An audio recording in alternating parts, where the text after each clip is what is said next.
Hello students, welcome to the channel JAC board number 1। जितने भी student graduation के अंदर हैं जिन्होंने बीएससी लिया है और मेजरली मैथ उनका ऑनर्स है और आईआरसी के अंदर जेनरिक में जिन्होंने फिजिक्स लिया है उनके लिए ये वीडियो होने वाला है। हम लोग आज शुरू करने वाले हैं मैथमेटिकल फिजिक्स। ये हम लोगों का यूनिट 1 है और आप लोगों को मैंने बताया था कि 30 मार्क्स का क्वेश्चन यहीं से पूछेगा। 2 लॉन्ग क्वेश्चन तो फिक्स ही रहेगा 12 मार्क्स का। इससे पहले वीडियो में मैंने कहाँ से क्वेश्चन पूछेगा ये भी बता दिया था। आज हम लोग मैथमेटिकल फिजिक्स का पहला पार्ट जो है वेक्टर कैलकुलस, इसके अंदर 2 पार्ट है, एक वेक्टर कैलकुलस और एक है ऑर्डिनरी डिफरेंशियल। इन दोनों पार्ट को हम लोग कंप्लीट करने वाले हैं। तो हम लोग सबसे पहला पार्ट शुरू करते हैं वेक्टर कैलकुलस के साथ। आप लोगों को बता दूं कि जितना क्वेश्चन बताया जाएगा उन्हीं को करना है और आप लोगों का सभी क्वेश्चन वहीं से आने वाला है।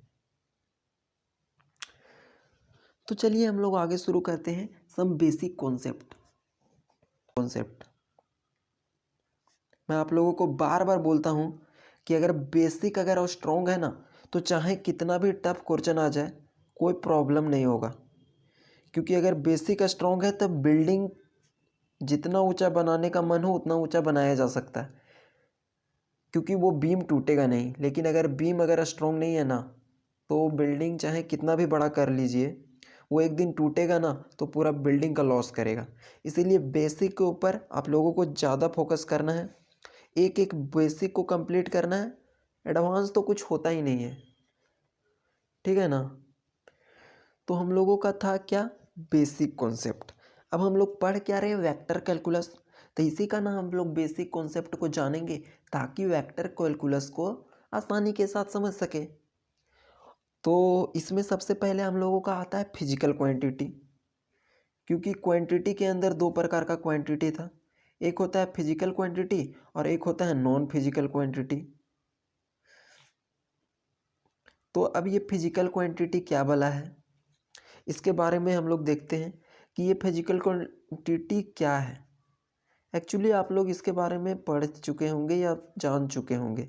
फिर से एक क्विक रिवीजन हो जाएगा जिन लोगों को नहीं पता है, ठीक है।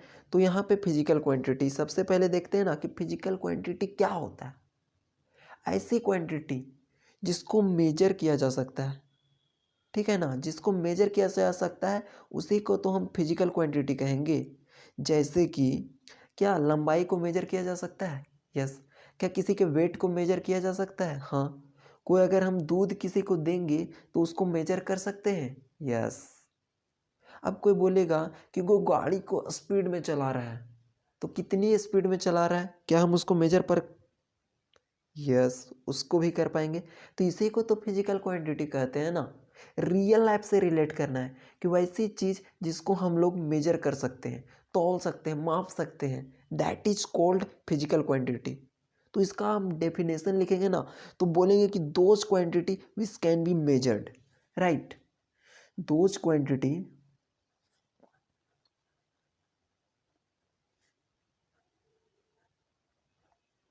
which can be measured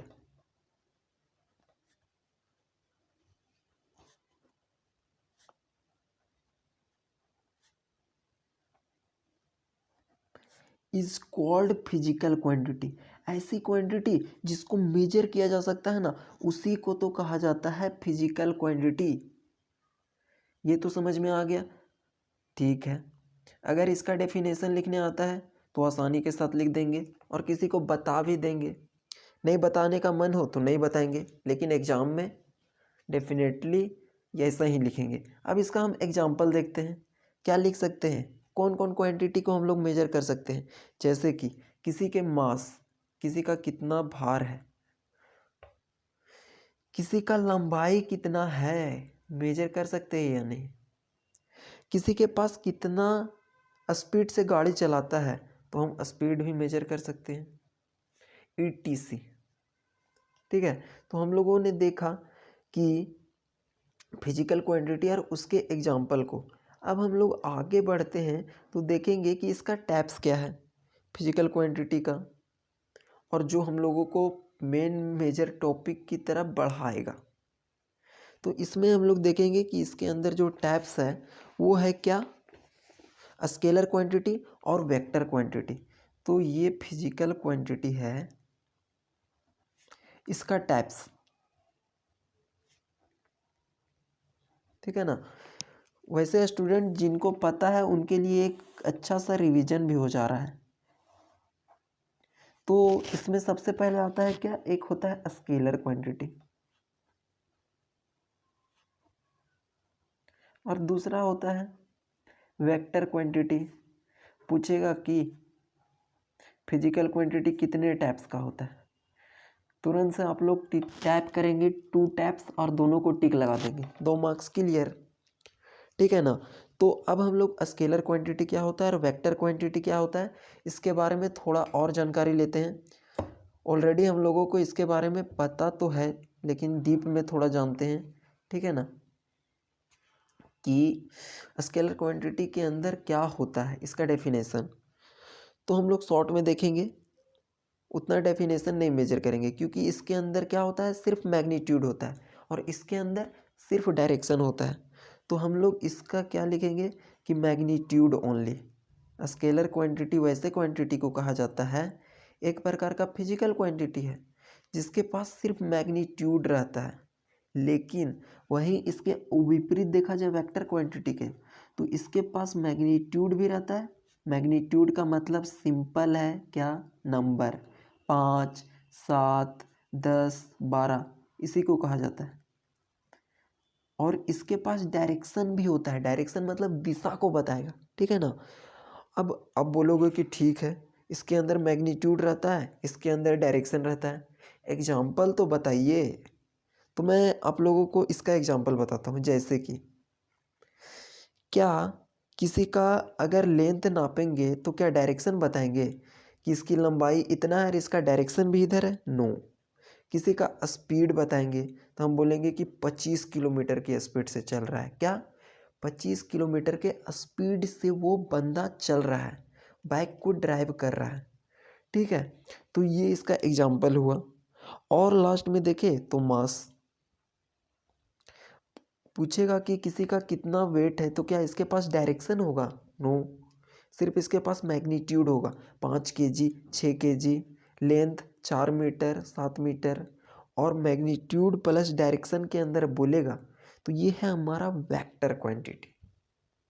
अब बोलेगा कि इसका एग्जांपल थोड़ा बता के दिखाइए, तो इसमें भी बहुत आसान है। जैसे कि आप लोगों ने सुना होगा फोर्स, 4 न्यूटन, 5 न्यूटन, तो इसके अंदर ना डायरेक्शन भी होता है। 4 न्यूटन का तो फोर्स लग रहा है, बट किधर लग रहा है। और अगला है वेलोसिटी। तो ये 1-2 एग्जाम्पल याद रखना है और लिख देना है। मार्क्स तो अपने हाथ में है, इतना ही आसान आगे भी होने वाला है, ठीक है। अब हम लोग आगे है ना, इसका हम लोग जैसे कि हम लोग को पढ़ क्या रहे हैं, वेक्टर कैलकुलस। तो हम लोग देखेंगे कि नोटेशन क्या होता है किसी भी वेक्टर का। नोटेशन मतलब उसको डिनोट कैसे करते हैं, तो हम लोग यहाँ पे लिख देंगे नोटेशन। आप लोग साथ में, रिक्वेस्ट है कि साथ में नोट्स ज़रूर बनाते चलेंगे, ठीक है ना। ये आप लोगों के लिए ही बेनिफिशियल होगा, कहीं पे भी एक सीक्वेंस वाइज लिखते चलेंगे। नोटेशन मतलब इसको कैसे दर्शाया जाता है, किसको, वेक्टर क्वांटिटी को। तो किसी भी वेक्टर को डिनोट करने के लिए क्या करना पड़ता है, किसी भी अल्फ़ाबेट के द्वारा। जैसे ए एक अल्फ़ाबेट ले लिए, इसके ऊपर एरो दे दिए, तो ये क्या रिप्रेजेंट किया, वेक्टर को। एक ऐसा वेक्टर ले लिए और ऊपर लगा दिए, ये वेक्टर हो गया। तो अब क्या बोलेंगे कि ए से ही डिनोट करते हैं, नहीं, बिल्कुल नहीं।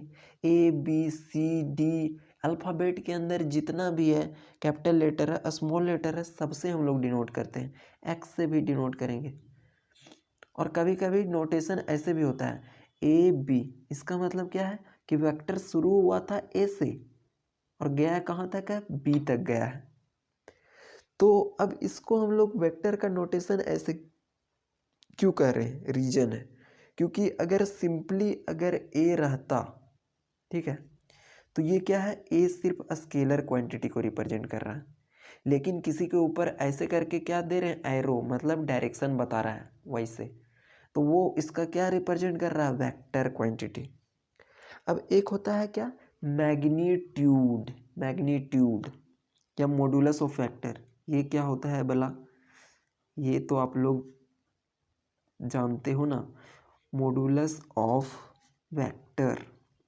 किसी भी वेक्टर का मॉड्यूलस क्या होता है, जिसको हम लोग क्या कहते हैं, magnitude of vector, magnitude of vector. ये दोनों सेम ही है। किसी भी वेक्टर का मैग्नीट्यूड क्या है, ऊपर हम लोग देख रहे हैं कि ये एक वेक्टर है, ये भी वेक्टर है, ये भी वेक्टर है, तो इसका बोलेगा कि मैग्नीट्यूड, मतलब इसका स्केलर वाला वैल्यू को दिखाने के लिए, क्योंकि मैग्नीट्यूड किसका होता है, सिर्फ स्केलर के पास। तो मैग्नीट्यूड को, ये क्या है, ये एक वेक्टर है, इसके बाहर ऐसे लगा देंगे ना, तो ये क्या हो जाएगा, मैग्नीट्यूड। कैपिटल लेटर ए है, इसके ऊपर ऐसे लगा देंगे तो ये हो जाएगा इसका मैग्नीट्यूड। मैग्नीट्यूड को ऐसे ही दिखाते हैं, ठीक है ना। अब हम लोग आगे चलते हैं और देखते हैं थोड़ा सा और इसमें क्या है, यूनिट वेक्टर। क्या, यूनिट वेक्टर। यूनिट मतलब एक होता है, और वेक्टर मतलब जिसके पास मैग्नीट्यूड और डायरेक्शन है। क्या है, मैग्नीट्यूड और डायरेक्शन। तो यूनिट वेक्टर का डेफिनेशन सबसे पहले लिखेंगे ना, कि एक ऐसा vector, the vector whose magnitude, जिसका मैग्नीट्यूड मतलब सिर्फ नंबर वाला पार्ट, इज यूनिटी, और यूनिटी का मतलब वन। एक अच्छा वर्ड को यूज करने के लिए हम लोग यूनिटी यूज करते हैं। यूनिट वेक्टर जिसमें मैग्नीट्यूड यूनिटी हो, उसी को क्या कहा जाता है, यूनिट वेक्टर। अब यूनिट वेक्टर का मैग्नीट्यूड हमेशा क्या रहेगा, वन रहेगा। तो अगर यूनिट वेक्टर का हमेशा मैग्नीट्यूड वन रहेगा, तो ये किसके लिए यूज किया जाता है, तो यूनिट वेक्टर का जनरली यूज सिर्फ डायरेक्शन को बताने के लिए यूज किया जाता है। जैसे आप लोग सुने होंगे आई कैप, जे कैप, के कैप। अब यूनिट वेक्टर को डिनोट कैसे करते हैं, इसको भाई डिनोट कैसे करोगे, ठीक है। तो दुनिया में जितना भी वेक्टर है ना, हर एक वेक्टर का यूनिट वेक्टर होता है। क्या, हर एक वेक्टर का यूनिट वेक्टर होता है। तो अगर एक वेक्टर ऐसा है, ए वेक्टर, तो इसका अगर यूनिट वेक्टर दिखाना हो तो ए के ऊपर कैप लगा देंगे, क्या, कैप, टोपी पहना देंगे इसको, ऐसा करके सिंबल, तो ये क्या हो जाएगा, यूनिट वेक्टर डिनोट करेगा। अब बोलेंगे कि यूनिट वेक्टर निकलेगा कैसा है, तो वो तो और भी आसान है। अब हम लोगों को यूनिट वेक्टर निकालना है, तो मान लेते हैं कि ए एक वेक्टर है, और मैंने क्या बताया था कि अगर ए एक वेक्टर है तो इसका हम लोग मैग्नीट्यूड कैसे निकालेंगे, इस वेक्टर के दोनों तरफ ऐसे कर देंगे, तो ये क्या रिप्रेजेंट करता है, मैग्नीट्यूड को। तो दुनिया में जितना भी वेक्टर है ना, सबका एक यूनिट वेक्टर होता है। तो हम लोगों को ए को यूनिट वेक्टर निकालना है, ए वेक्टर का क्या निकालना है, यूनिट वेक्टर। और यूनिट वेक्टर को कैसे रिप्रेजेंट करते हैं, उसके ऊपर टोपी पहना देंगे, क्या, टोपी पहना देंगे, तो वो यूनिट वेक्टर को रिप्रेजेंट करता है। तो किसी भी यूनिट वेक्टर को निकालने के लिए उसके वेक्टर को उसके मैग्नीट्यूड से डिवाइड कर दो। तो इस यूनिट वेक्टर का वेक्टर कौन था, मेन ये, तो ए वेक्टर को उसके मैग्नीट्यूड से डिवाइड कर दो। अब आप लोगों को ये समझ में आ रहा है ना, क्योंकि ये बेसिक मैंने बता चुका हूँ, और बेसिक आप लोगों को क्लियर होगा, तो आसानी के साथ समझ में आ रहा है, ठीक है ना। तो ये हम लोगों को यूनिट वेक्टर निकालने का तरीका होता है। क्या है ये, यूनिट वेक्टर, जो डायरेक्शन को रिप्रेजेंट करता है, क्या, डायरेक्शन को, क्योंकि मैग्नीट्यूड तो इसका फिक्स है। अब हम लोग ना एक एग्जाम्पल करके देखते हैं, और जैसे कि वन एग्जाम्पल, एक वेक्टर दिया हुआ है ए नाम का। हम लोग जानते हैं कि वेक्टर के अंदर क्या रहता है, आई, जे और के। तो ऐसे दिया हुआ I cap plus 2j cap minus 3k cap.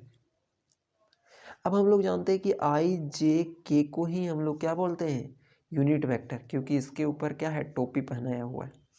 और ये इसका मैग्नीट्यूड पूछेगा कि आई का मैग्नीट्यूड क्या है, हमेशा 1, क्योंकि यूनिट वेक्टर का मैग्नीट्यूड 1 होता है। यह आप लोगों को डेफिनेशन में बताया था। अब ये तो बेसिक है। अब कोई बोलेगा कि इसी को एडवांस, तो एडवांस है क्या, बिल्कुल नहीं। अब जो आई 2j और 3k ये सब क्या है, कंपोनेंट ऑफ वेक्टर। और किस प्रकार का कंपोनेंट है, वेक्टर कंपोनेंट, क्योंकि कंपोनेंट भी दो प्रकार का होता है, एक होता है स्केलर और एक होता है वेक्टर, ठीक है ना। तो आई 2j और 3k माइनस 3k ये है vector component of A vector A vector का ये सब वेक्टर कंपोनेंट है, अगर अलग अलग कॉमा करके लिख देंगे तो, ठीक है। और स्केलर कंपोनेंट क्या हो जाएगा, स्केलर मतलब जिसके अंदर डायरेक्शन बताएगा नहीं। तो आई के पहले क्या है, आई के पहले अगर कुछ नहीं है तो 1 है, जे के पहले क्या है 2 है, और के पहले क्या है -3 है। तो 1 2 -3 क्या है, scalar component of vector A. अब आप लोगों को पूछ रहा है कि चलो बताओ ए वेक्टर का यूनिट वेक्टर क्या होगा, क्या होगा, तो आप लोग निकालेंगे इसको। तो इसका तो फॉर्मूला लिखा हुआ है, ए वेक्टर का यूनिट वेक्टर क्या होगा। तो यूनिट वेक्टर का मतलब किसी भी वेक्टर को उसके मैग्नीट्यूड से डिवाइड कर देंगे। तो हम लोग क्या करेंगे कि ए वेक्टर को मैग्नीट्यूड निकालना है, तो इस वेक्टर का ऐसे और इसके मैग्नीट्यूड से डिवाइड कर देंगे, तो हम लोगों को क्या मिल जाएगा, यूनिट वेक्टर।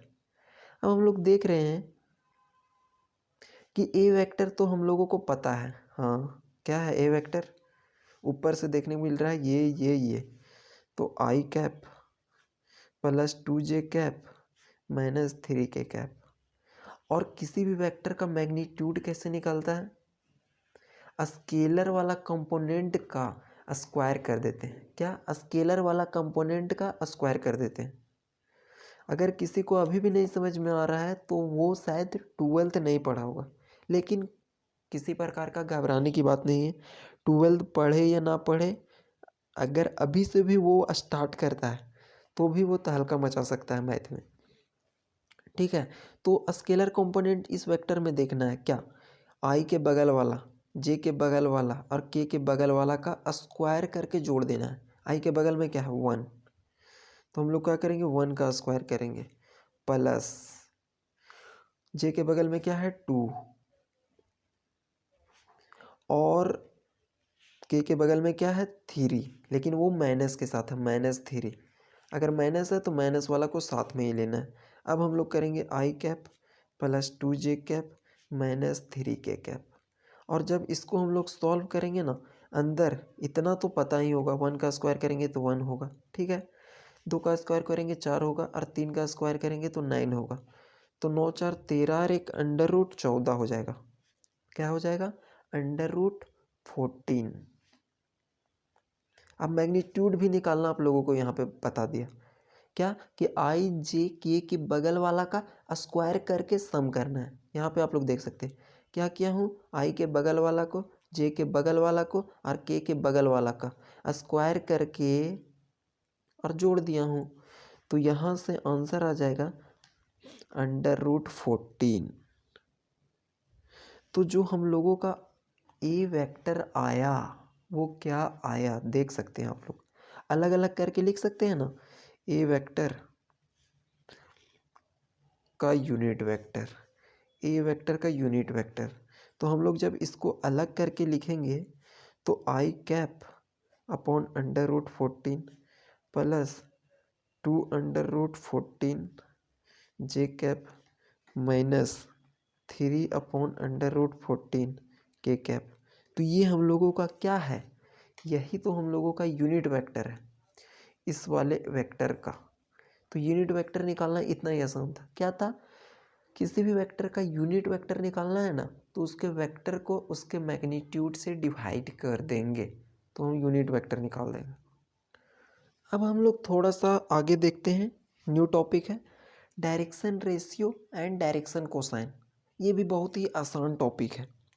तो डायरेक्शन रेशियो और डायरेक्शन कोसाइन क्या होता है, ये चलिए हम लोग देखते हैं। एक क्विक रिवीजन है 12th के स्टूडेंट के लिए, क्योंकि ये पढ़ना था, लेकिन ये क्या है, बेसिक है। तो बेसिक को हम ऐसे छोड़ नहीं सकते, क्योंकि कोई भी चीज़ एडवांस नहीं होता है। ये चीज़ आप लोग याद रखिएगा।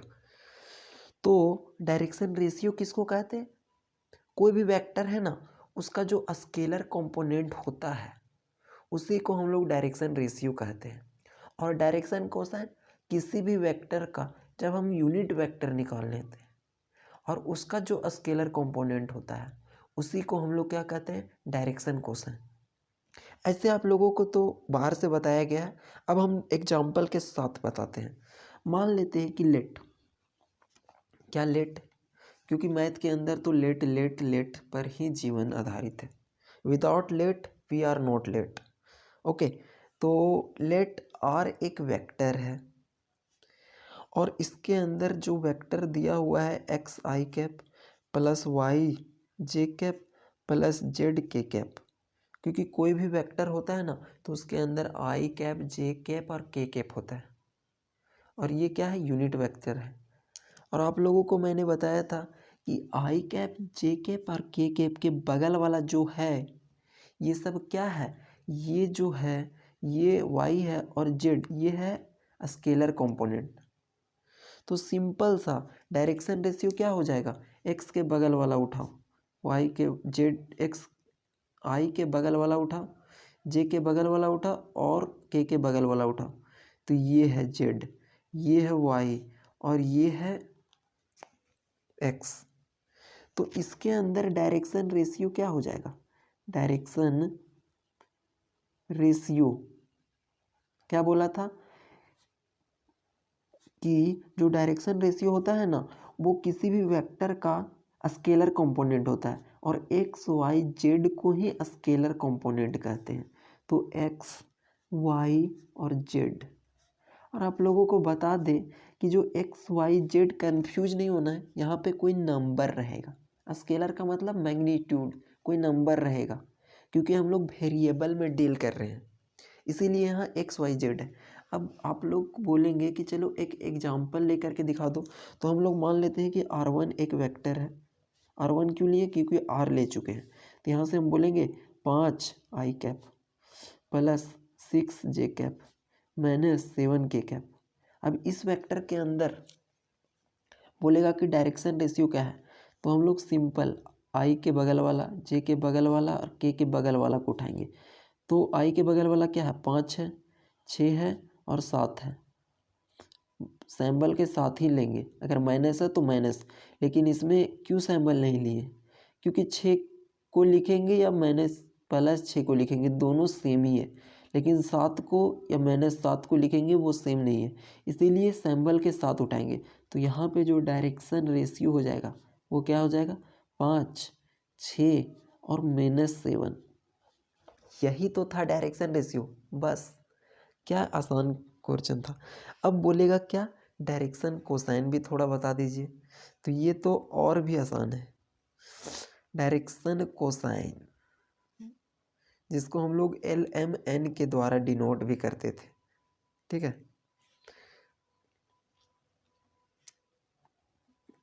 यस LMN, लेकिन उतना डीप में नहीं जाएंगे, आप लोग कंफ्यूज हो जाइएगा, इसीलिए बताना चाहता हूँ कि क्या बोला कि डायरेक्शन कोसाइन, डायरेक्शन रेशियो मतलब किसी भी वेक्टर का एक्स वाई और जेड का वैल्यू, किसी भी वेक्टर का एक्स के जगह पर ये है, वाई के जगह पर ये है और जेड की जगह पर ये है। तो हम लोगों के पास एक वेक्टर क्या लिए थे, और तो हम लोग देखेंगे कि इसी वेक्टर का हम लोग क्या निकालेंगे, यूनिट वेक्टर। क्या निकालेंगे, यूनिट वेक्टर। तो ये जो हम लोगों का आर वेक्टर था, x I cap plus Y J cap plus Z K cap, ठीक है, ये एक वेक्टर लिए थे। एक्स वाई जेड हमारा क्या था, डायरेक्शन रेशियो था, लेकिन हम लोगों को अब पढ़ना है डायरेक्शन कोसाइन। तो इस वेक्टर का हम लोग क्या निकालेंगे, यूनिट वेक्टर।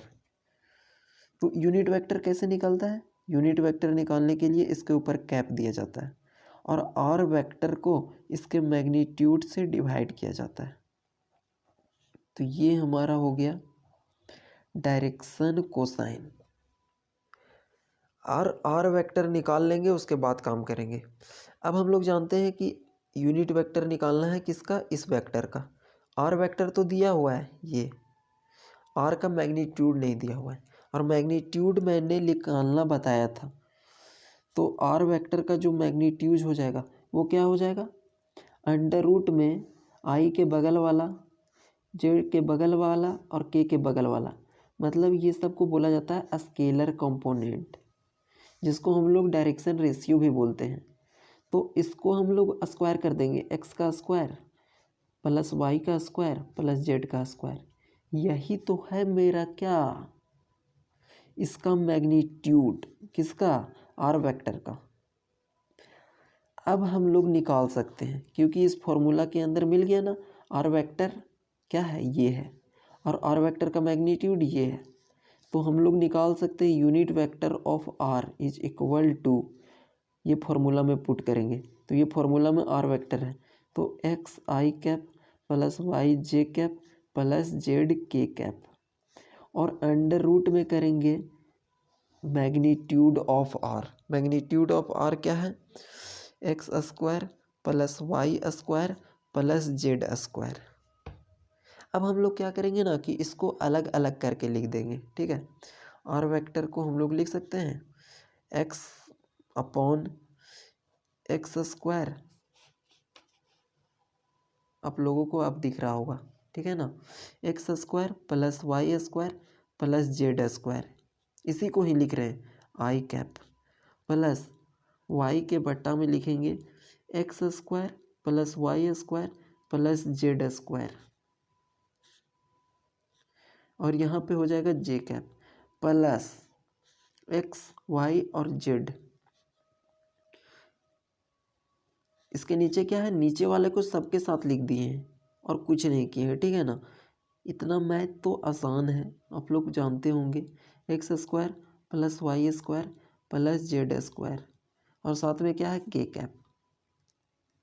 अब ये निकल गया क्या हम लोगों का यूनिट वेक्टर, क्या निकल गया, यूनिट वेक्टर। इसका सिंबल ऐसे होगा, कैप ऊपर में, ठीक है, कैप होगा। अब ये अगर हम लोगों का यूनिट वेक्टर निकल गया तो अब हम लोगों के लिए आसान हो गया। अब जो यूनिट वेक्टर है ना, इसका जो आई के बगल वाला जो भी है, जे के बगल वाला जो भी है, और के बगल वाला जो है, उसी को तो कहते हैं हम लोग डायरेक्शन कोसाइन। तो डायरेक्शन कोसाइन जो होगा,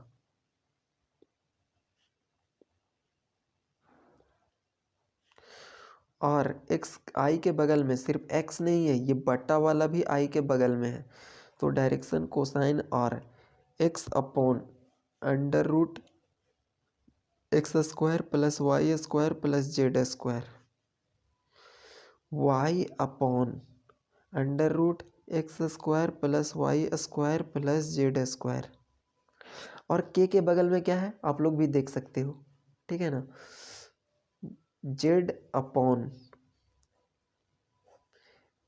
x square plus Y square plus Z square, इसी को क्या कहते हैं, डायरेक्शन कोसाइन। तो हम लोगों ने क्या देखा कि डायरेक्शन रेशियो कैसे निकलता है। डायरेक्शन रेशियो निकालने के लिए सिंपल सा है कि कोई भी वेक्टर एक दिया रहेगा, R is vector X I cap Y J cap और जेड के कैप, तो इसी वेक्टर का जो स्केलर कंपोनेंट होता है, जो आई जे और के बगल वाला होता है सिंबल के साथ, उसी को क्या कहते हैं, डायरेक्शन रेशियो।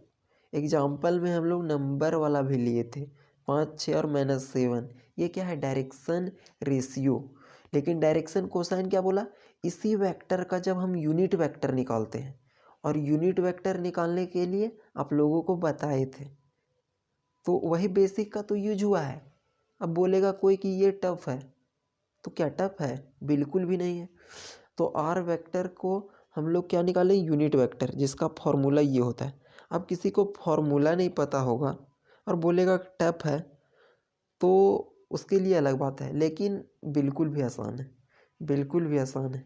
और वेक्टर का मैग्नीट्यूड निकाल लिए, फॉर्मूला पर बैठा दिए, हम लोगों को क्या निकल गया, यूनिट वेक्टर। और यूनिट वेक्टर के जो एक्स का वैल्यू और वाई का वैल्यू और जेड का वैल्यू आया, मतलब स्केलर कंपोनेंट आया, उसी को तो हम लोग कहते हैं क्या, डायरेक्शन कोसाइन। आई के बगल वाला, जे के बगल वाला, के बगल वाला। डायरेक्शन रेशियो भी वही था, आई के बगल वाला, जे के बगल वाला और के बगल वाला। डायरेक्शन कोसाइन भी वही है, आई के बगल वाला, जे के बगल वाला, के बगल वाला। ठीक है, अब आप लोग थोड़ा सा जा कर के इसको एक बार रिवाइज कर लेंगे तो इतना मज़ा लगेगा ना, आसान से। तो अब हम लोगों का यहाँ तक बेसिक कंप्लीट हो गया। अगले में हम लोग पार्ट में डॉट प्रोडक्ट और क्रॉस प्रोडक्ट को डील करने वाले हैं। तब तक के लिए आप लोग ये सब चीज़ को रिवाइज कर लेंगे। और चैनल को सब्सक्राइब नहीं किया है तो सब्सक्राइब कर लेंगे, यदि आप लोगों को अच्छा लग रहा हो पढ़ने में तो। Thank you.